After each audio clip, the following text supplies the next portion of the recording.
पूरे देश भर के केंद्रीय कर्मियों के लिए सरकार यूनिफाइड पेंशन स्कीम को मंजूरी दे दिया है और अब यह 1 अप्रैल 2025 से देश भर में यूपीएस लागू हो जाएगा। इस यूपीएस को लेकर कटिहार रेल मंडल प्रबंधक सुरेंद्र कुमार ने कहा कि यूपीएस को मंजूरी मिलने के बाद 1 अप्रैल 2025 से लागू किया जाएगा, जिसे देश भर के 23 लाख केंद्र सरकार के कर्मचारियों को सुनिश्चित पेंशन, पारिवारिक पेंशन और न्यूनतम पेंशन दी जाएगी। वहीं रेल कर्मियों ने भी इसका स्वागत करते हुए केंद्र सरकार का इसके लिए आभार जता रहे हैं।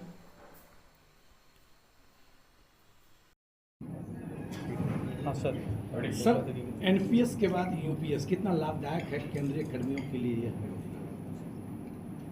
आपको मैंने 2004 से न्यू पेंशन स्कीम लागू हुआ था।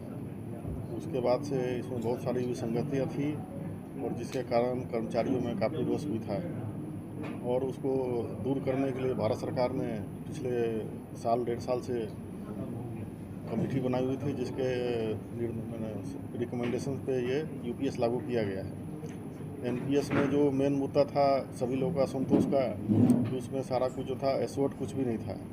सारा कुछ था मार्केट पे डिपेंड करता था कि इसको क्या मिलेगा, भविष्य में क्या स्थिति होगी, किसी को पता नहीं था।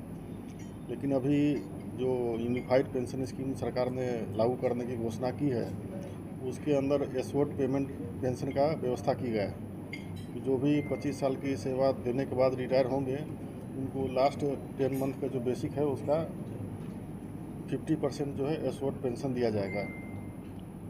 पिछले वाले जो एनपीएस में थे कर्मचारी का डिमाइस डेथ होने के बाद उनकी फैमिली का क्या होगा ये भी कुछ निश्चित नहीं था।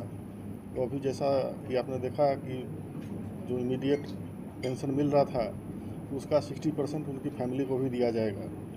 इसके अलावा लास्ट में लमसम पेमेंट की व्यवस्था की गई जो पहले नहीं थी और जो इन्फ्लेशन के साथ भी मर्ज किया गया इसको है। जो इन्फ्लेशन के कारण जो व्यवस्था हो रही थी वो भी यूनिफाइड पेंशन स्कीम में सबको प्राप्त होगी। तो इस तरह से सामने जो दिखाया गया कि ये न्यू पेंशन स्कीम और यूनिफाइड पेंशन स्कीम में क्या अंतर था वो बताया गया, जिससे कि अभी पिछले जो न्यू पेंशन स्कीम था उससे बहुत ज़्यादा बेहतर करके बनाया गया इसको है। अब ये कर्मचारियों पे निर्भर है, वो एनपीएस में जाना चाहते हैं या यूपीएस में जाना चाहते हैं। सामने से देखने से यूपीएस बहुत ही बेहतरीन प्रतीत हो रहा है। जो विसंगतियाँ थी न्यू पेंशन स्कीम में उसको दूर करने का प्रयास किया गया है। सर, डिवीजन के कुल होंगे और खास करके जो रिटायर्ड कर गए हैं क्या उनके लिए क्या योजनाएं हैं, किस तरीके से फिर उन्हें आप यूपीएस का लाभ दिलाएंगे?